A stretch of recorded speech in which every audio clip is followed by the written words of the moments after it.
ouvi uma voz que dizia, mostrando para a estrada e mostrando para o rio: você andando por essa estrada aqui, tem muitas almas para serem evangelizadas.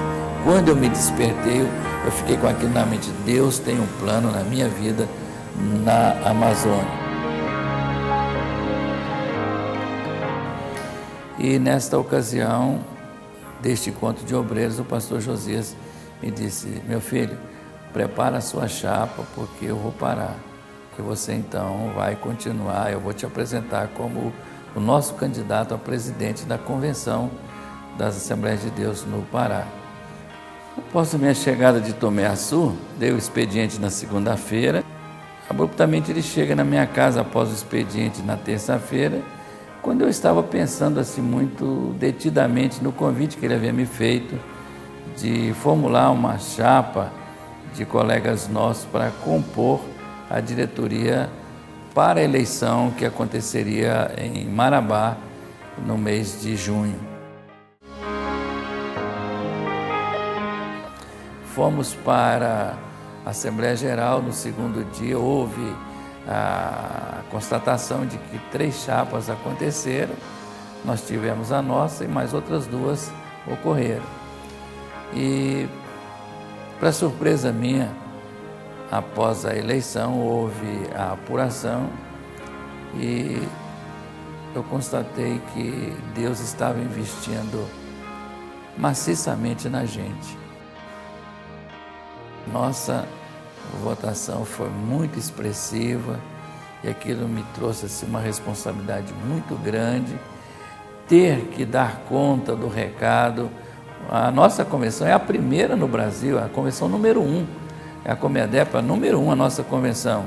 E ser presidente de uma convenção dessa, de um forasteiro chegando de outra região, aquilo para mim pesou muito nos meus ombros, mas naquela hora eu senti que Deus me dava força. Ao ser eleito, me veio à mente um episódio que aconteceu meses antes da eleição, quando a gente saiu do expediente normal da convenção ali da José Malcher. O pastor Josias me convidou para vir ao Coqueiro na construção da sede da convenção. Essa sede estava com os pilares erigidos e a laje. Só que a obra parou por algum tempo e havia muito lodo na laje, a escadaria estava assim, muito deteriorada, madeira já apodrecendo por ali. E quando a gente foi subindo a escada, a gente chegou no topo da laje, eu comecei a perguntar ao pastor Josias o que seria em determinada posição, o que seria aquilo. Ele começou a me explicar como era a construção. E depois de eu ter ouvido as explicações dele, ele espichou a mão assim, com os dedos abertos, bateu no meu ombro e me disse: meu filho, você vai continuar essa obra. Aquilo foi como se fosse uma punhalada no meu coração, porque como eu poderia admitir que viria a presidir essa convenção e tocar uma obra daquela tão gigantesca, com tão parcos recursos? Para mim aquilo foi o máximo da prova de ter que enfrentar um lance desse. E quando eleito, que eu me lembrei desse episódio, eu glorifiquei a Deus, porque Ele estava me preparando para uma tarefa assim tão grande e que eu nunca podia imaginar que viesse a desempenhar um papel desse.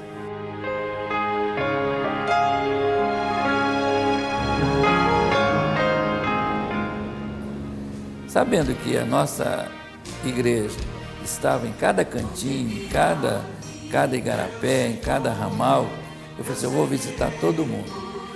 Eu pude chegar em regiões assim tão distantes, tão carentes, mas que com a presença da convenção ali, com encontros de obreiros, com palestras, com estudos da Palavra de Deus, eu pude perceber que o pessoal sentiu assim um novo ânimo, uma nova força, e o trabalho prosperou maravilhosamente. Hoje nós estamos com quase 600 igrejas sedes.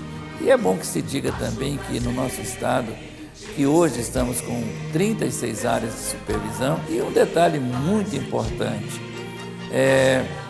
Nós temos em nosso estado regiões mais difíceis, de difícil acesso. Temos igreja nossa que para o obreiro chegar de onde está, aqui na nossa sede, é 2, 3 dias de viagem ou mais. No entanto, ele não perde a sua assistência, porque bem pertinho dele, lá um núcleo maior, uma cidade, um centro maior, tem um supervisor que faz às vezes do presidente ali nas nossas ausências. Uma visita que a gente fez numa região nossa, que é a supervisão de Anajás, uma supervisão muito bonita, muito servida de selva, de água, e eu estava para chegar na cidade, lá não se fala em cidade, é no campo de Jurará. Nesse campo de Jurará, a igreja nos esperava, estava no programa que eu passaria por lá, e o presidente da igreja, o pastor da igreja, ficou perturbado, porque não tem supermercado, não tem mercearia, nada por perto que se pudesse comprar gêneros alimentícios.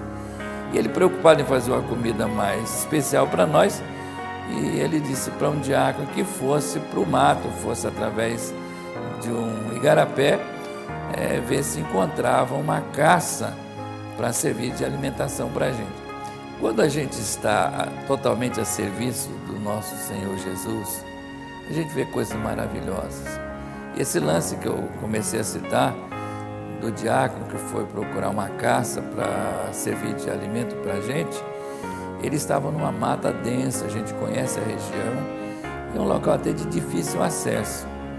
E ali, quando ele foi batido por essa cobra, uma cobra surucucu, bico de jaca, uma cobra de um veneno muito letal, ele clamou a Jesus, dizendo: Senhor, eu vim aqui para buscar alimento para o teu servo que vai chegar na nossa igreja.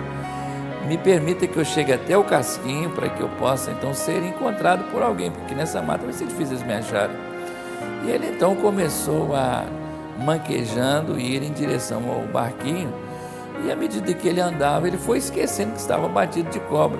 Chegou no barquinho, desamarrou ali de onde ele estava atracado e voltou.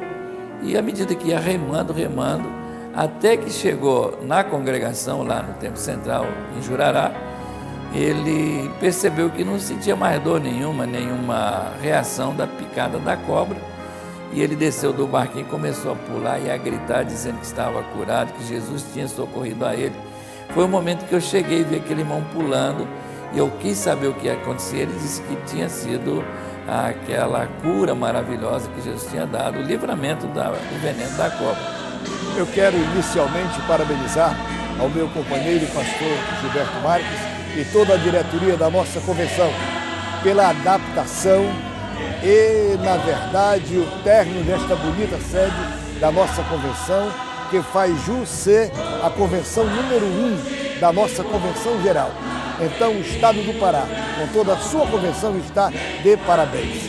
Eu me sinto lisonjeado em poder estar participando deste período convencional e dizer a todo o Brasil que a Assembleia de Deus, que aqui nasceu, ela em nada se modificou, visto que o nosso Deus, a sua palavra, o Espírito Santo e a unção é a mesma. 100 anos se passaram, mas o poder e a glória de Deus continua sendo derramado e vista no meio da Assembleia de Deus.